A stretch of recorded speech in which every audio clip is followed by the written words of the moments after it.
today we are here again with the new episode of the Supply Chain Show. We have Paul with us. He is a leading consultant in supply chain, a master trainer of Apex, and he's a great project manager. Hi Paul, good to see you. Hi, good to see you. Right, Yeah. so do you mind introducing yourself? Yes, today? my name is Paul Denneman. I'm from the Netherlands. As mentioned, I'm a supply chain expert since over 25 years, working as an independent consultant and trainer in a lot of companies, and mainly focusing on Apex supply chain training for all the programs Apex is providing. So recently, I think Paul has wrote an article on how to achieve a sustainability in supply chain, and it has a very good, receipt. It is well received by people. So Paul is in Dubai. You can see we are sitting outside in a hotel. It's a bit sweaty, right? So I want to take an opportunity for Paul just to discuss, how you think. I think why you've written this article and how you think companies can achieve the sustainable supply chain. So maybe we would like to hear from you directly. Yes, that's fine. Yeah, first of all, if we are talking about sustainability, a lot of people think that's only about the environment, but that's actually not true. It's about how you will compete in the new world, because resources are not endless, and also, let's say, the life of the planet, the climate change, will also give some things to think about. We are with a lot of people on this planet, and we are producing a lot, we are consuming a lot, and there is maybe also the first step where we should change something. Maybe it's that we have to rethink if we need to consume, if we have to change our consuming habits, what we are doing. Of course, all the marketing of all the companies is working on it to let us buy as much as possible, and take for instance an Apple phone. It's outdated after 2 years, Yeah. but in practice it's still working. So why should we do that? So the first thing of making things more sustainable is to look in how we consume things and what our habits are. Is it necessary that, for instance, my daughter, she's buying an iPhone who's in China and she pays $1 for it, including shipping? Wow. That's not a lot. And she's using it and throwing it away after 1 month and buys a new one. That's not sustainable. That way of working is not there anymore. So first of all, we have to look at changing our consumption. The second part we can look at is the number of the quantity of material we are using in a product. Is that needed in all the parts? We can first look at, for instance, in packaging. Some people know the chocolate after 8. Yeah. It's having 8 types of packaging layers to get to that chocolate. Is that really needed? Yeah. Do we have that part? And it's in all the products we are making. Do we need all the material what is in that product? And now we're coming to the third element. That's, of course, if we have material, then can we maybe use material what we can recycle, what has been used before, and we put it back in our products. One of the great examples in that one is Adidas. What they did, they used plastic what they cut out of the ocean, old fishing net. They made a new shoe from it, and that shoe is now sold more than 1 million times. Wow. And it's really a profitable item, because that's the other part. We always think that being sustainable will cost money. No, it's something you need to survive.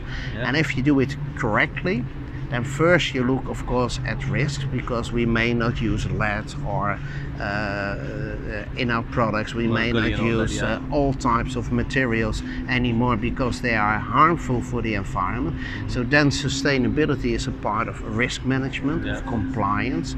But if you do it correctly, what maybe Adidas is doing, they create value out of it. So that's the second step in that process, creating value to make sustainable products, and customers will come to you. And then the last step, of course, is making it in such a way that you make it a strategic direction. So my company should go into a direction, and therefore they will be number one. What we luckily see nowadays is that a lot of companies take that challenge. Yeah. Last week it was published that IKEA wants to have, I think in 5 years time, all their products built from recyclable materials. Wow. Have a sustainable product range. That's a commitment. And that's an achievement. Yeah. If we look, for instance, we are here in Dubai, close to a hotel. A lot of hotels, they also look at the environment. They also look: is it necessary that we use 10 towels a day, or can we maybe use one? How do we deal with garbage in that part? So it's important that we are going to do something with it. In that one, use recyclable materials. Yeah. The other element, of course, is that we have to look in using less energy in our product. In general, most of the products, of the future products, will use electricity, not the fossil fuels, and we have to make that change. One of the great examples, of course, is a company like Tesla, what changed the complete car industry. Yeah. And nowadays they have it as a strategic direction. They do not make, let's say, conventional cars, but they do it in such a way that all the companies, all the car manufacturers have to change. And it's even that worse, that even Ford is doing it, everybody is doing it, you know, Audi, you name it, they're all doing it. Yeah, and what you see, for instance, in car manufacturing, is that a company, an Italian company like Fiat, is having problems in investments in making that change. They know it will end, and it will be more, and most likely the companies who are producing cars will be in the future somewhat different. Yeah. On the other hand, what they did in car manufacturing is also looking at fuel consumption. It's in a lot of countries where fuel is very cheap, not an issue. Yeah, like UAE, Middle East, But in other countries, they focus on it, and that's also an example of using less energy in a process. Both elements, use recyclable materials and reduce the energies, or even use renewable energies, is the direction what we call the circular economy. Where we have an economy where we produce and then throw away, it should go into a circle, and what in ideal world is self-sustaining environment, self-sustaining, self-supporting environment. And of course that will not be 100%, but at least it's going into that direction. Then we bring us to, what is it, the fifth element. If we have to buy something, why do we buy it in China? It needs to be transported, it needs to be produced over there, and maybe we can also do it over here. So if you want to change and make your company more sustainable, look around what is nearby. It supports the local society, and that's also an element of sustainable. Shorter lead time, you know, you can shorten lead time, less risk. Lower inventory, there's much more benefit, and I keep saying this, and I think I've done the analysis where, you know, people when I was in UK, if you do the wall-to-wall cost, right? So if you buy from Eastern Europe, being in UK, and buy from China, actually it will turn out Eastern Europe will be cheaper. Again, I'm talking cost to cost, wall-to-wall cost, including freight cost, air freight, basic cost of poor quality and all that, right? Anyway. But if you are starting to calculate also, let's say, the environmental cost of moving the goods, and the social cost of that it's produced in not the best environments, then your cost price will be different. And more companies are looking into that part of costing, instead of only buying it for the lowest price. I mentioned it at the start. I have a product, I buy an iPhone shelf and throw it away. That's also not the intention. If we make products, we should use them more, maybe repair them more. And what we see in that concept currently going on is that products becoming a service. So I'm not buying a car and own the car, I'm buying the means for transportation.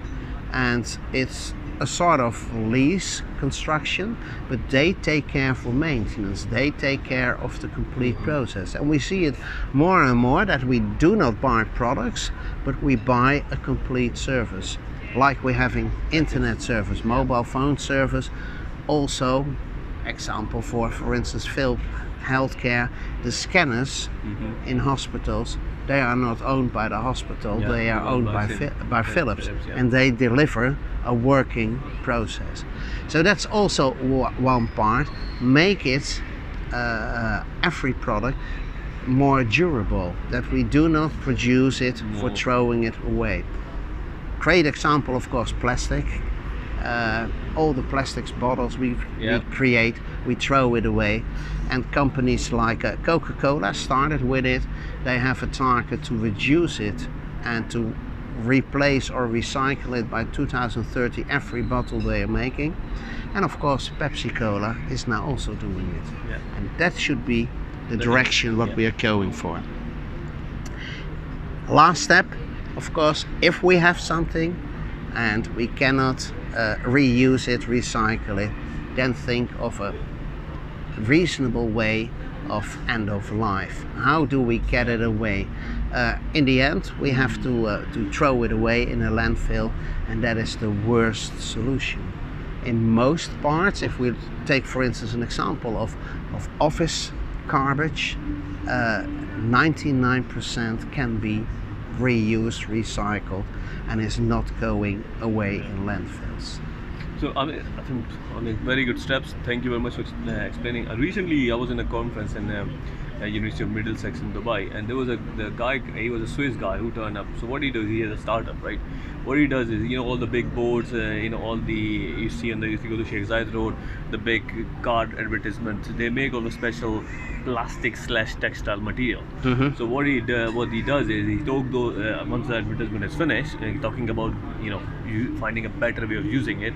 He take them out and then he make a bag, some fashionable products for university kids and school kids. And he said, I think his first of all his selling point is, again, he is finding a better way of recycling and basically prolonging the end of life, so you don't throw it on the landfill. And also what he's saying is, this bag is very unique and only you have it, because there is no second bag like that. So people won't think it's just me and nobody else have it, and this is his USP. So sustainability plus he find a unique selling point for his product. So that's maybe an example of where you find in the second step a lot of companies think of risk and compliance, but you can go to creating value. You make something extra for your customer, and in the third phase you are becoming unique. You have a strategic, a competitive advantage when you make it that way. True. And it's funny, in a couple of weeks ago, Coca-Cola started a campaign in the Netherlands where they say, don't buy us if you do not want to recycle. So that's very strange that you say my product may only be used if you do it in a good way. But they also started, and also in the US, started with advertisements, with movies, where you get the bottle, but you also have to get rid of it in a normal way. And it's a lot of changing habits, what we have to do. No, I think great explanation. Thank you very much. I would like to say, for example, people have embarked the journey and doing some of the steps you mentioned, or all of it, in some sense, localization of the suppliers, reducing less material, better way of consumption, or not consuming at all, as you explained. So how you measure it? How you measure that, okay, I'm embarking a journey and I'm moving towards sustainability? What should be the KPIs around that? Yeah, you can look at different KPIs. You can look in let's say a list of sustainable materials. You can look in KPIs. Coca-Cola is doing that. 20% of my plastic is already recycled plastics. You can look into the CO2 use. If you book a plane ticket, you see you have consumed that much. Yep. There are lots of ways how you can measure it and how you can set up KPIs, and it will be important to determine for your company what is the leading direction you want to go to. Do you want to use less material, less harmful material, or do you want to use less energy in your process? Then you build your KPI on that element. There are some examples, but sometimes they are too high level. If we look to the Sustainable Development Goals of the United Nations, sometimes they are too high of abstraction. But you can find a lot in reports, in sustainability reports of companies. Almost all the stock noted companies have them on their website, and they look towards those elements and measure it. So there are a lot of examples to find. No, good. I mean, you already mentioned quite a bit about the goals of IKEA 2030, Pepsi, Coca-Cola. I just want to, if you could share an example with the audience here, a recent example you've seen, maybe however small, that they have achieved that sustainability goal they set up. Where they achieved it. Yeah. Ooh, I think that one of the biggest examples at the moment is it's Adidas. Adidas, was doing that with plastic, because that is a big problem. IKEA is having already a part of their products where they are using recyclable materials. What else? You see, it's happening. But it has to do with plastic, with the European directive that plastic straws and cups are one-time use is not allowed anymore. So you see a change that they use paper, what is recyclable, more and more. I think McDonald's has made some changes in that part. Good. So there are a lot of big but also smaller changes what is done. No. Paul, thank you very much. I think we can talk on this topic for next hours. 1 hour, right? But again, we want to keep these things short and sweet and punchy. Thank you for your time. Appreciate. Talk to you Thank soon. you. Thank you. Bye. Bye. I aim to do knowledge videos and interviews with procurement and supply chain professionals and leaders. Consider subscribing to this channel. And I have written practical guides on supply chain. See the link below.